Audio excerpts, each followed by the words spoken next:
मैं उमेश सर मेहर कोचिंग से।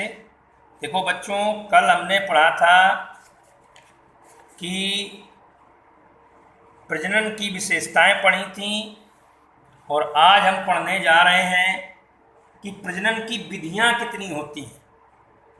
तो प्रजनन की 3 विधियां होती हैं। नंबर 1 होता है अलैंगिक जनन, नंबर दूसरा होता है लैंगिक जनन और नंबर तीसरा होता है वर्धी प्रजनन या प्रवर्धन। देखिए, प्रजनन की 3 प्रमुख विधियां होती हैं, अलैंगिक जनन, लैंगिक जनन और वर्धी प्रजनन या प्रवर्धन। अब होता है कि अलैंगिक जनन है क्या। अलैंगिक जनन में केवल समसूत्री विभाजन द्वारा ही ये अलैंगिक जनन होता है, केवल समसूत्री। इसमें अर्धसूत्री विभाजन अलैंगिक जनन में नहीं होता और न ही इसमें कोई निषेचन होता है। मैं एक एक करके बताऊंगा निषेचन क्या है, सूत्री विभाजन क्या है, अर्धसूत्री विभाजन क्या है, ये थोड़ा बाद में बताऊंगा। अलैंगिक जनन में निषेचन नहीं होता। निषेचन का मतलब होता है जब बीज या शुक्राणु अंडाणु में प्रवेश कर जाता है तो निषेचन होता है। इसमें मेल और फीमेल दोनों की आवश्यकता होती है। अलैंगिक जनन में मेल फीमेल दोनों की आवश्यकता नहीं होती। इसमें केवल एक ही जनक होता है अलैंगिक जनन में। इसके 2 जनक नहीं होते। जैसे सामान्यतः मनुष्य में मेल और फीमेल दोनों की आवश्यकता होती है और अलैंगिक जनन में केवल एक जनक होता है। तो ये एक जनकी होता है अलैंगिक जनन। अब एक जनकी है तो निषेचन नहीं होगा, क्योंकि निषेचन के लिए मेल और फीमेल दोनों का होना आवश्यक है। निषेचन क्रिया में शुक्राणु अंडाणु के अंदर प्रवेश करता है, फिर वो अंडा निषेचित होता है। इस प्रक्रिया को हम निषेचन कहते हैं। और इसमें अर्धसूत्री विभाजन नहीं होता, जबकि निषेचन जब होता है तो उसमें अर्धसूत्री विभाजन होने लगता है। अर्धसूत्री विभाजन का मतलब होता है कि कुछ गुण माता के होते हैं और कुछ गुण पिता के होते हैं। तो आधे गुण माता के और आधे गुण पिता के होते हैं, इसलिए उसे हम कहते हैं अर्धसूत्री विभाजन। चूंकि इसमें मेल और फीमेल एक ही होता है, इसलिए इसमें समसूत्री विभाजन होता है। समसूत्री विभाजन का कारण है क्योंकि इसका जनक केवल एक है। अलैंगिक प्रजनन द्वारा जो संतान उत्पत्ति होती है उसे क्लोन कहते हैं। बिल्कुल हूबहू वैसी की वैसी होगी, उसमें कोई अंतर नहीं आएगा, हूबहू सेम की सेम। जबकि लैंगिक प्रजनन जो होता है ये इसका विपरीत है। तो अलैंगिक प्रजनन में चूंकि मेल फीमेल की आवश्यकता नहीं होती। अब आपने देखा होगा कि माता के कुछ लक्षण चले जाते हैं, कुछ पिता के लक्षण चले जाते हैं, तो हूबहू संतान लैंगिक प्रजनन में नहीं होती। अलैंगिक प्रजनन में हूबहू संतान पैदा होती है, बिल्कुल हूबहू। अच्छा, चूंकि अलैंगिक प्रजनन का जनक एक होता है तो इसमें संतानों की संख्या बहुत अधिक हो जाती है।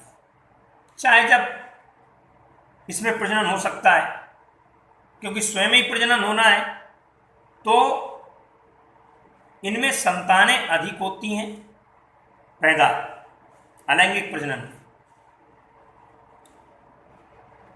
और इनमें आनुवांशिक गुण बिल्कुल हूबहू समान होते हैं, ठीक है, क्योंकि इनमें समसूत्री विभाजन होता है। अलैंगिक प्रजनन की भी विधियां हैं, विखंडन, मुकुलन, प्लाज्माटोमी, गेम्यूल, पुनरुद्ध भवन या खंडी भवन बीजाणुजनन, ये अलैंगिक प्रजनन की विधियां हैं। इनके माध्यम से संतानें पैदा होती हैं। तो अलैंगिक प्रजनन समझ में आया। देखिए, प्रजनन की 3 विधियां हैं, अलैंगिक जनन, लैंगिक जनन और वर्धी प्रजनन। अलैंगिक जनन क्या है? यानी यह जनन की वह विधि है जिसमें विशिष्ट रचनाएं या तो नहीं बनती, जो विशिष्ट रचनाएं वो बनती ही नहीं है, कायिक जनन इसमें नहीं होता, कायिक जनन, या तो केवल समसूत्री विभाजन द्वारा बनती है। अलैंगिक जनन में जनन कोशिकाएं या विशिष्ट जनन रचनाएं, जो जनन कोशिकाएं होती हैं, जो जनन अंग होते हैं, जनन कोशिकाएं होती हैं, जो विशिष्ट जनन रचनाएं होती हैं, या तो बनती ही नहीं है, यानी इनमें कायिक जनन होता है, और या तो केवल समसूत्री विभाजन द्वारा बनती हैं। अर्थात अलैंगिक प्रजनन में अर्धसूत्री विभाजन नहीं होता और बिना निषेचन के नए जीव को ये जन्म देती हैं, इसमें निषेचन क्रिया नहीं होती। तो फिर अलैंगिक प्रजनन में जो संतानें उत्पन्न होती हैं वो बिल्कुल उन्हें क्लोन कहते हैं। हूबहू माता, हूबहू जनक जैसा होगा वैसे ही हूबहू संतानें होती हैं, और प्रत्येक क्लोन को रैमेट कहते हैं। ध्यान से समझें, अलैंगिक प्रजनन जनन की वह विधि है जिसमें जनन कोशिकाएं या विशिष्ट रचनाएं या तो नहीं बनती या तो केवल समसूत्री विभाजन द्वारा बनती हैं, अर्थात इनमें अर्धसूत्री विभाजन नहीं होता, अर्थात इनमें निषेचन नहीं होता। निषेचन के बिना ही इनमें नए जीव का जन्म होता है, अर्थात इसमें जो जीव उत्पत्ति होती है, ये जो संतानें बनती हैं, उन्हें हम क्लोन कहते हैं, क्योंकि ये संतानें हूबहू जनक जैसी होती हैं। और प्रत्येक क्लोन को रैमेट कहते हैं। अलैंगिक प्रजनन में समसूत्री विभाजन होता है, अर्धसूत्री विभाजन नहीं होता, ध्यान रखना। अच्छा, इसमें द्विगुणित नहीं होता क्योंकि मेल फीमेल है नहीं इसमें, इसलिए द्विगुणित नहीं होता। और जो संतानें होती हैं आनुवांशिक रूप से बिल्कुल समान होती हैं इसमें, क्योंकि इसमें मेल फीमेल नहीं होता। देखिए, जो मनुष्य है उसमें मेल और फीमेल दोनों होते हैं। मेल में शुक्राणु होते हैं, फीमेल में अंडे निकलते हैं, और फोलियन ट्यूब से अंडा चलता है, इधर शुक्राणु अंदर प्रवेश करता है, और फोलियन ट्यूब में ही वहाँ पे एक भाग होता है जहाँ पर निषेचन क्रिया होती है, जिसमें शुक्राणु अंडे में प्रवेश करता है, और शुक्राणु का अंडे में प्रवेश होना निषेचन कहलाता है। इसमें ऐसा नहीं है, क्योंकि इसमें मेल फीमेल होता ही नहीं है अलैंगिक जनन में। ये इसका जनक एक ही होता है, दूसरा होता ही नहीं है। कायिक कोशिकाएं इसमें भाग लेती हैं। अलैंगिक जनन में कायिक जनन होता है, ये एक जनकी होता है, इसलिए चूंकि कायिक जनन होता है इसलिए कायिक प्रजनन भी कहते हैं इसको। अब इसमें युग्मक संलयित नहीं होते। संलयित का मतलब होता है मिलते नहीं है। क्यों मिलेंगे जब मेल फीमेल है ही नहीं। अर्धसूत्री विभाजन भी नहीं होता अलैंगिक जनन में, समसूत्री विभाजन होता है।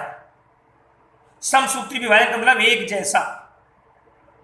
अर्धसूत्री विभाजन का मतलब कुछ लक्षण मां के और कुछ लक्षण पिता के, दोनों मिलकर के जो है नई संतान को जन्म देते हैं। तो इसमें जो संतान होती है बिल्कुल जनक जैसी हूबहू होती है, इसीलिए इसमें जो संतान उत्पत्ति होती है उसे क्लोन कहते हैं। क्लोन वो होता है जो हूबहू बिल्कुल आप जैसा हो, बिल्कुल आप जैसा, उसमें कोई अंतर ना मिले, उसे क्लोन कहते हैं। और प्रत्येक क्लोन को रैमेट कहते हैं। तो अलैंगिक जनन में द्विगुणन नहीं होता, आनुवांशिक गुण इसमें समान होते हैं और बहुत अधिक मात्रा में इसमें संतानें पैदा होती हैं, क्योंकि इसमें फीमेल की आवश्यकता नहीं होती, उसकी रजामंदी की कोई आवश्यकता नहीं है, जब इच्छा चाहे तब संतान पैदा करो। इसका उदाहरण है शैवाल, कवक, टेरिडोफाइट्स, ब्रायोफाइट्स आदि अलैंगिक जनन के उदाहरण हैं।